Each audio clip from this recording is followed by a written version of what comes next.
Et quand la tristesse arrive, je sais tu es là, toujours près de moi. Bon mercredi matin, bienvenue à votre émission La Victoire de l'amour. J'espère que vous allez bien et qu'on se prépare à prendre un bon petit déjeuner spirituel tous ensemble. Et comme je le fais tous les mercredis, je rejoins immédiatement M. Eddie Savoie.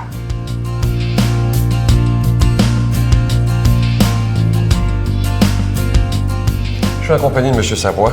Bonjour, M. Bonjour, M. Sylvain. M. Savoie, on sait que dans notre société, un des graves problèmes qui touche le bel âge, c'est la solitude. Une solitude qui n'est pas choisie, là. Il y a des gens qui aiment peut-être être seuls, mais il y a des gens qui n'ont jamais de visite, qui ne voient pas leurs enfants, qui ne voient pas les petits-enfants. Quel conseil vous auriez à donner à ces gens-là? Bien, moi, je pense qu'aujourd'hui, quand même, en 2014, les gens qui ont 70 ans et plus n'ont aucune raison de demeurer seuls dans un 2,5 ou un 3,5. Parce qu'un humain, c'est pas fait pour être seul. Vous savez, vous pouvez retrouver quelqu'un qui a eu une peine ou n'importe quoi, mais à un moment donné, ça va se passer, puis ça va se passer beaucoup mieux s'il est avec des personnes. Regardez chez nous, la famille Savoie, les résidences Soleil, on s'est donné un peu comme mission dans nos résidences de toujours avoir entre 15 et 20 de nos appartements que n'importe quelle personne qui a 70 ans ou plus avec le crédit d'impôt, la location logement, qui puisse rester dans un 1,5. C'est pas un grand 3,5, ni un 4,5, mais simplement qu'avec sa pension, on peut avoir les 3 repas. Vous savez, moi, quand j'entends dire que quelqu'un a été mis dehors d'un hôpital qui a 70, 71 ans, je trouve ça dommage quand même que les gens ne sont pas plus informés. Ils devraient s'informer, puis il devrait y avoir quelqu'un aussi à l'intérieur de ces organisations qui disent « Oui, informez-vous, il y a certainement des résidences à quelque part qui peuvent vous accueillir. » Puis il y a beaucoup de gens quand même qui sont charitables. Moi, je sais bien, si quelqu'un arrive chez nous, il y a 71 ans, ou 72 ans, 75 ans, puis il dit « J'ai pas une sou noire. » Bon, mais écoute, tu vas en avoir le mois prochain, là, on va t'enregistrer à la location logement, on va t'enregistrer au crédit d'impôt. Parce que quand on parle de crédit d'impôt, c'est pas parce que tu as payé des impôts que tu vas l'avoir. C'est un droit, ça. Puis la personne peut l'avoir. Fait que moi, je dis, l'ignorance, des fois, là, ça fait quand même des malheureux. Puis c'est un peu pour ça que je pense qu'il doit avoir des choses de mis en place pour essayer d'aider ces gens-là. Parce que moi, je vois des gens qui arrivent chez nous, puis, hey, on est heureux. Enfin, on jase avec des gens qui ont vécu les mêmes choses que nous autres. Puis souvent, ces gens-là vont prendre beaucoup de médicaments. Puis après 2-3 mois, qu'ils prennent une nourriture équilibrée, les gens qui viennent les voir, ils disent « Mon Dieu, il est donc bien éveillé. » Oui, il a réduit les médicaments, puis il retrouve dans la nourriture ce qu'il a de besoin.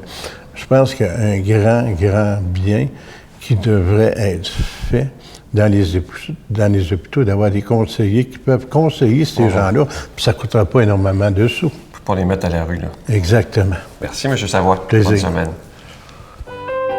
Notre Père qui es aux cieux, que ton nom soit sanctifié, que ton règne vienne, que ta volonté soit faite sur la terre comme au ciel. Donne-nous aujourd'hui notre pain de ce jour. Pardonne-nous nos offenses comme nous pardonnons à ceux qui nous ont offensés. Ne nous laisse pas entrer en tentation, mais délivre-nous du mal, car c'est à toi qu'appartient le règne, la puissance et la gloire pour les siècles des siècles. Amen. Je vous en parlais la semaine dernière de ce beau cadeau en ce mois de juillet. C'est une exclusivité de la Victoire de l'amour. On le fait sur mesure. Vous savez que le ictus, vous le voyez à l'écran, c'est le poisson. C'est le premier signe des chrétiens il y a 2000 ans après la résurrection de Jésus. Et beaucoup plus tard dans les siècles, la croix est devenue le symbole des chrétiens. Alors on a fait faire un bijou où on voit les deux symboles. Vous voyez à l'écran le poisson incrusté d'une croix. C'est plaqué or, c'est en épinglette, orné de petits zircons. Et évidemment, cette épinglette, elle est déjà bénie. Vous savez que c'est avec un don de 25 $. Si vous en voulez 2, c'est avec un don de 40 $ et on vous envoie un reçu pour fin d'impôt. Et je me permets, comme je vous disais la semaine dernière, de vous demander un don spécial en ce mois de juillet, parce que les 3 derniers mois ont été très, très difficiles au niveau des dons. Alors moi, je vous remercie de cet effort particulier, de cette offrande spéciale en cet été 2014. Je vous donne l'adresse, La Victoire de l'Amour, casier postal 120, succursale Boucherville à Boucherville, le J4B 5E6, je vous la redonne, La Victoire de l'Amour, casier postal 120, succursale Boucherville à Boucherville, le J4B 5E6. Également par téléphone, par carte de crédit pour la période estivale du lundi au jeudi de 8 h le matin à 5 h le soir dans le 514-523-4433, 514-523-4433 ou sans frais le 1-888-811-9291, 1-888-811-9291 et aussi sur notre site internet le www.lavictoiredelamour.org. Et je voulais aussi vous dire que le CD de l'abbé Raymond Gravel est toujours disponible, La puissance de la prière.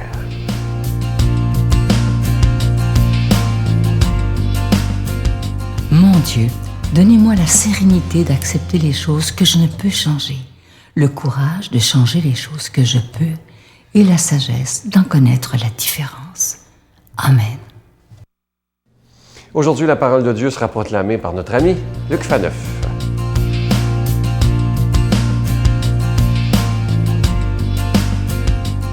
Bonjour, heureux de vous retrouver. Peut-être êtes-vous en vacances. Alors, si vous l'êtes, bon début de vacances. Et ceux qui vont les prendre bientôt, courage. Alors, merci d'être là pour, même en temps de vacances, pour faire cette méditation quotidienne, en recevoir cette parole de Dieu qui fait vivre. Où aujourd'hui, dans l'Évangile de Matthieu, nous allons voir que Jésus est venu enseigner non pas d'abord les sages et les savants, les grands docteurs de la loi, mais bien les petits. Autrement dit que l'Évangile, ce n'est pas une question de diplôme de cégep, d'université. Non, l'Évangile est vraiment pour tous. Donc, demandons à l'Esprit Saint de venir dans nos cœurs afin que cette parole de Dieu, on la reçoive, qu'elle nous habite et qu'elle change notre vie. En ces temps-là, Jésus prit la parole. « Père, Seigneur du ciel et de la terre, je proclame ta louange. Ce que tu as caché aux sages et aux savants, tu l'as révélé aux tout-petits. Oui, Père, tu l'as voulu ainsi dans ta bonté. Tout m'a été confié par mon Père. Personne ne connaît le Fils, sinon le Père, et personne ne connaît le Père, sinon le Fils, et celui à qui le Fils veut le révéler. » Acclamons cette parole de Dieu. Louange à toi, Seigneur Jésus. Alors, une petite péricope, c'est à peine 5 lignes et demie, mais il y a amplement de quoi ici nourrir notre méditation quotidienne. D'ailleurs, vous savez, quand on lit l'Évangile comme ça, souvent, il suffit d'un mot. Il suffit d'un mot fort comme ça, l'Esprit Saint nous habite. Et puis ce mot-là, on le rumine, comme vraiment les animaux, n'est-ce pas, qui avalent, puis là, ça remonte dans la bouche. Excusez-moi, c'est peut-être pas très beau comme image, mais c'est une image que les spirituels utilisent souvent. Donc, l'importance de la rumination de la parole de Dieu. Donc, aujourd'hui, beaucoup de messages, mais le plus important, je dirais, c'est l'universalité de l'Évangile. Autrement dit, l'Évangile n'a pas été réservé à une caste, à un petit groupe fermé, un petit groupe réservé. Non, l'Évangile est pour tous.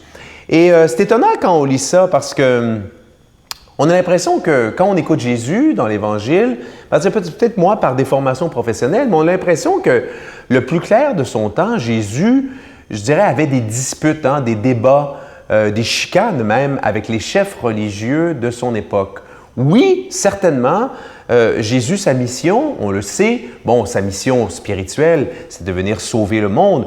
Mais Jésus, concrètement, dans sa vie, Nazareth, donc la Galilée, la Judée de son époque, le rôle de Jésus, c'était vraiment de faire comprendre aux Juifs de l'époque, en premier lieu les grands chefs, qu'ils s'étaient égarés. Autrement dit, que leur conception de Dieu, leur compréhension de Dieu avait été faussée comme ça au fil du temps et qu'il fallait revenir à quelque chose de plus pur.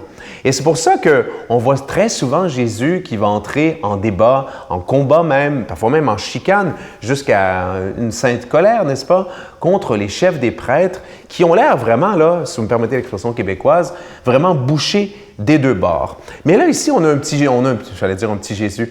On a un Jésus qui est vraiment touchant parce que dans une péricope, par exemple, dans un extrait de l'Évangile qui reprend celui-là, le texte ajoute Et Jésus exulta de joie, autrement dit, son cœur était tout dilaté. Et voilà, il remercie, il loue le Père d'avoir révélé l'Évangile aux tout petits plutôt qu'aux savants, avant de révéler aux savants. Et moi, j'aime beaucoup cette image. J'aime beaucoup cette image parce que très souvent, évidemment, c'est peut-être l'influence de toutes les semaines saintes qu'on a vécues depuis qu'on est né, mais on voit un Jésus qui, qui est austère, Jésus qui marche vers la mort, Jésus qui est en chicane avec les chefs des prêtres, alors que, de façon réaliste, Jésus devait être, j'allais dire, l'homme peut-être, assurément même le plus joyeux de l'histoire de l'humanité, parce que Jésus était habité par cette relation-là avec le Père éternel et l'Esprit Saint. Jésus était plein de cet amour, n'est-ce pas, l'amour incréé, qui est à l'origine du cosmos. Donc, il faut vraiment, et aujourd'hui, je pense que ce sera un bon thème de méditation pour vous, dans la joie qui va habiter votre cœur, la joie d'être croyant, de vous imaginer ce Jésus qui exulte de joie face à vous, face à la vie. Jésus sur les routes qui sourit, s'imaginer Jésus qui nous parle, qui nous sourit. Parce que je suis persuadé, peut-être certains d'entre vous avaient encore cette image, puis moi aussi à l'occasion d'un Jésus sévère, peut-être même du Jésus comme ça, le doigt levé, qui est là pour, pointer dans ta vie les zones d'ombre, puis peut-être tes péchés, puis des trucs comme ça. Non, Jésus qui est là, qui exulte de joie parce que voilà, il a reçu du Père, et ça, le texte le précise, Jésus est vraiment le visage du Père. Si on avait à mettre un visage, un vrai visage humain à Dieu, ben voilà, c'est Jésus qui portait ce visage-là.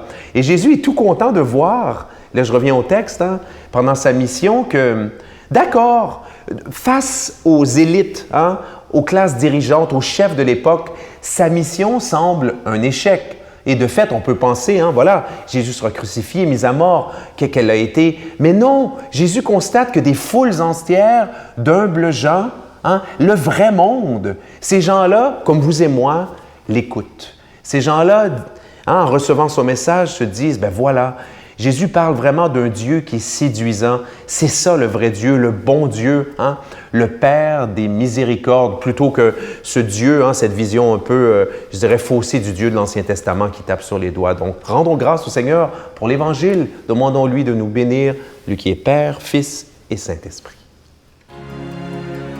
Je vous salue Marie, pleine de grâce. Le Seigneur est avec vous.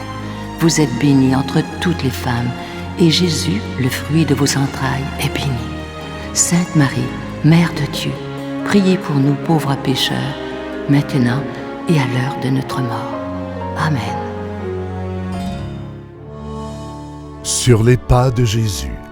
Dans le cadre des festivités du 20e anniversaire de la Victoire de l'Amour, nous vous invitons à un magnifique pèlerinage en Terre Sainte et Jordanie en compagnie de Sœur Angèle, l'abbé Donald Thompson et Sylvain Charon. Nous visiterons entre autres en Israël, Nazareth, le Mont des Béatitudes, Bethléem, Jérusalem, Masada et Qumran. Et en Jordanie, Pétra, Mont Nebo, la Mer Morte et plusieurs autres, du 26 mai au 10 juin 2015. Pour informations et réservations, Voyage Intermission au 514-288-6077 ou sans frais au 1-800-465-3255. Je vous laisse avec une pensée que j'aime beaucoup, c'est tellement vrai. En plus, écoutez-la bien, je vais la lire lentement. La confiance est comme une gomme à effacer. Elle rétrécit de plus en plus après chaque erreur. C'est tellement vrai. Demandons au Seigneur aujourd'hui de ne jamais trahir les personnes qui sont autour de nous, les personnes qu'on aime, afin qu'ils puissent toujours nous faire confiance. C'est tellement important. Et parfois, il y a des gens qui disent « Ah, un petit mensonge par-ci par-là. » Non, c'est mieux de dire la vérité tout le temps. C'est beaucoup mieux à long terme. Je vous souhaite une belle journée et je vous attends demain. Bye-bye. Donnez-moi ma chance, je veux chanter, moi aussi. Ne partez pas sans moi, laissez-moi vous suivre. Vous qui cherchez ces autres villes, laissez-moi vivre. La Victoire de l'Amour remercie de tout cœur les Résidences Soleil de leur accueil si chaleureux.